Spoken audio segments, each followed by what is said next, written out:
Welcome back. So today we're looking at a submission that's built around a dialogue between John Cleese and John Anderson. Right, the one on free speech. Exactly. It gets into the erosion of free speech, how humor works, and this whole pivot towards what the author is calling woke victimhood.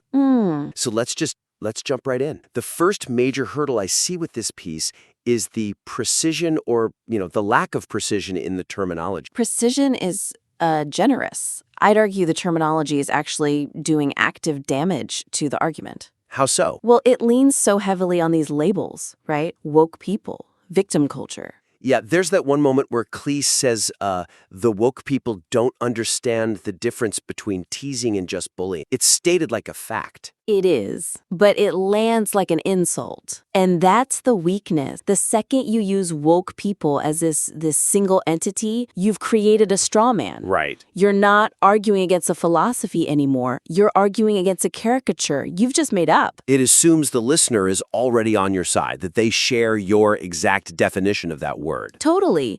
For anyone who's even a little skeptical, the shutters just come right down. It's tribal. It signals, I'm not talking to you, I'm talking at you. Exactly. And look at the phrasing, they don't understand. It frames it as a cognitive failure, like they're just not smart enough to get nuance. And that kills persuasion. You just can't insult someone into agreeing with you. Okay, but I do see what the author's trying to get at. They're trying to diagnose this problem where intent seems to be ignored. For sure. But the label alienates the very people you need to convince. So the suggestion here is to, strip out the labels entirely? Aggressively. Replace the identity labels with behavioral description. You have to pivot from identity to mechanism. So don't attack the woke? Attack the logic. If you criticize a group, they get defensive. If you criticize a mechanism, they might actually lean in and go, okay, tell me more. Let's get concrete. How would you rephrase that bit about woke victim culture? It's such a radioactive phrase. It is. So what's the author really annoyed by? Is that people are reacting to words without considering the speaker's intent, right? Yeah. So instead of woke victim culture, try something like a cultural shift prioritizing emotional safety over intent. Oh, that's good. Prioritizing emotional safety. That describes the action without judging the person. It sounds clinical. It sounds sociological. It's really hard to argue with that phrasing. And what about that complaint about students that they want to be victims? That feels a little old man yells at cloud. Yeah. A little bit, yeah. It's so dismissive. A better way in would be to frame it as a skills deficit. Maybe something like, students are seeking regulatory solutions to interpersonal conflicts because they lack informal conflict resolution skills. That's a huge shift. It goes from kids these days are soft to we're seeing a structural deficit in how young people manage conflict. Precisely. If you tell a dean your students want to be victims, you're getting kicked out of their office. But if you say your students are defaulting to regulations because they haven't been taught other methods, that dean is going to say, my God, you're right. How do we fix it? You've turned an attack into a diagnosis. Exactly. And that diagnosis takes us right into the next big theme here. This contrast between resilience and complaint, which brings us to the second critique, this dichotomy it sets up between Stoicism and victimhood. Yeah, this part, I have to be honest, it frustrated me. It sets up this binary choice that it completely ignores the messiness of how people actually process criticism. The argument for Stoicism is pretty strong, though. Cleese says that ideal of putting up with things without complaining is gone, and it's been replaced by this world where we've all got to be victims. And he has that joke about the TV show where people compete to be the biggest victim, the Victim Olympics. Right. It's a funny line. It gets a laugh, but the weakness here is that it forces the listener into one of two boxes.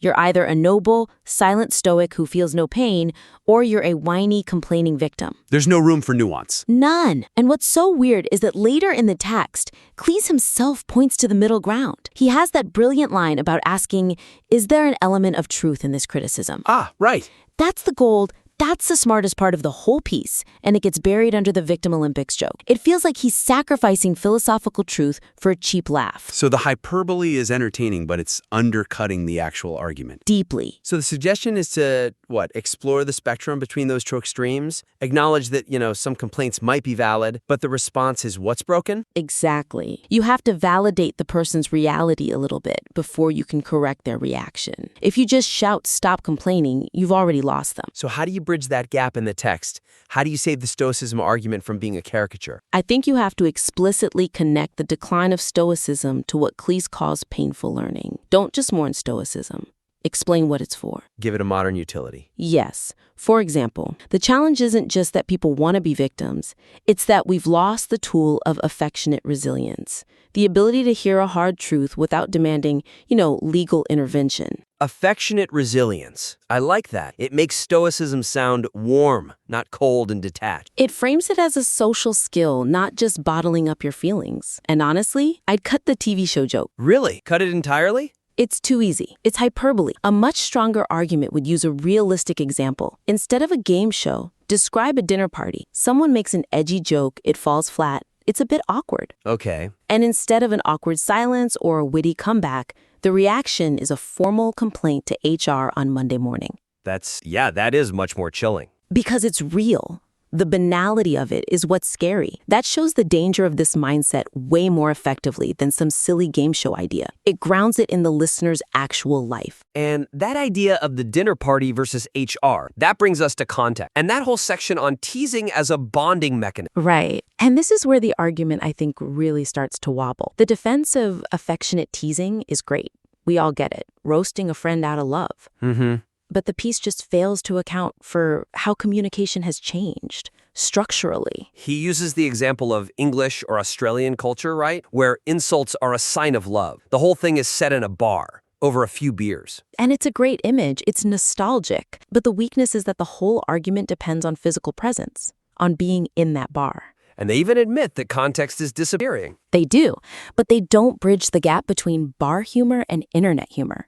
They just blame the audience, basically. They treat the woke reaction as this cognitive failure. As if young people just woke up one day and decided they hate laughing. Exactly. As if it's a moral failing. But look at the reality. On the internet, context is completely stripped away. There are no beers, there's no body language, there's just text. So the suggestion is to connect the dots, link the teasing argument to the social media argument that comes later. Explain why the context is lost. Don't just complain that people don't get it. Yes, you have to meet the audience where they are. Young people aren't rejecting humor. They're rejecting abuse. And online, without a smile, teasing looks identical to abuse. So how would you make that pivot in the script? I would change the frame completely. Instead of "they don't understand context," try something like, "Teasing works when you can see the smile in someone's eyes. Social media removes the eyes. Therefore, the decline of free speech is in some ways a technological inevitability, not just a cultural moral failing." Wow, that shifts the blame from the person to the medium. And it's way more persuasive because it feels true. It acknowledges that the woke reaction is actually a pretty logical adaptation to a text-only world. Okay, let's drill down. There's that line, "The Americans tell me it tracked social media." It's a bit loose, isn't it? The Americans tell me. It sounds like gossip. Right. A stronger version would explain the mechanism. Social media creates a text-only environment where affectionate teasing is indistinguishable from mean teasing. Because they look the same on a screen, students default to protective laws to ban both. That turns a complaint into a sociological observation. And speaking of "the Americans tell me," that brings us to the final point. The evidence and attribution. Yeah, this is a subtle one, but I think it really undermines the authority of the piece. The reliance on hearsay. There's that claim that American students, flipped from supporting free speech to opposing it. And it's based on what Americans who understand this stuff told him. Right. And if you're a skeptic, do you buy that? When you lean on phrases like, "I've heard the same thing," it feels insular. It lacks rigor. It sounds less like a data point and more like two guys just confirming their own biases. It's confirmation bias, not objective reality. And even though Cleese is an authority on comedy, here he's presenting as an authority on sociology. And for that, you need better footnotes than some guys told me. Exactly. He needs to ground it. So the suggestion is to use concrete observations or even just case study instead of these vague generalizations. Give me an example. How do we replace "Americans tell me"? Describe the mechanism directly. Appeal to logic, not authority, you could say. We're seeing a trend where students who grew up with the permanence of online bullying naturally seek rules and laws to manage speech because they never learned to manage the messy ambiguity of face-to-face conflicts. That sounds authoritative. It posits a cause and effect the listener can actually see for themselves. And there's another huge missed opportunity here. He brings up faulty towers. He needs to use that example way more strategically. How? He just mentions that it's being censored now, right? Right, but he frames it as a loss for him, for the creator. They canceled my show. It's defensive. He needs to flip it. Contrast the therapeutic value of laughing at flaws with the modern act of canceling that content. So frame it as a loss for the audience? Yes. Think of it like this. When we remove faulty towers because Basil is rude, we aren't protecting the audience. We are depriving them of the therapeutic realization that even rude, flawed people are, in the end, ridiculous. That's powerful. It shows the direct cost to the viewer's psychological health. It argues that by sanitizing our world, we're actually making ourselves sicker. That's a much bigger argument than just, they won't let me make my jokes anymore. It changes the stakes from the comedian's career to the audience's mental well-being. That's how you win. And that's really the core of all this feedback. It's about shifting the focus.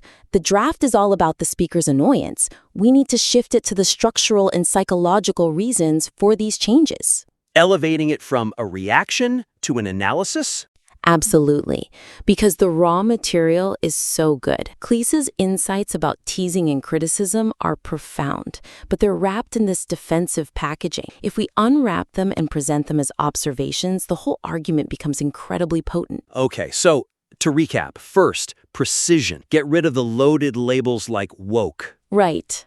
Describe behaviors, not identities. Second, dissolve that false choice between stoic and victim. Find the messy middle ground, that affectionate resilience. Yeah, and lose the cheap victim Olympics joke. Use the dinner party example. Make it real. Third, contextualize the humor. Explain why bar humor doesn't work online, the lack of the smiling eyes. Frame it as a technological problem, not a moral one. And finally, tighten up the evidence. Get away from, I heard from some guy, and move to, here is the psychological mechanism. Use faulty towers to show the cost to the audience, not the comedian. This has been a really productive teardown. I mean, the core of a really important argument is here. It just needs to shed that kids these days vibe to really land with a modern audience. I would love to see this piece refined. The insights are all there. With a bit more analytical rigor, this could be a really definitive statement. I'd strongly encourage the listener to take these suggestions,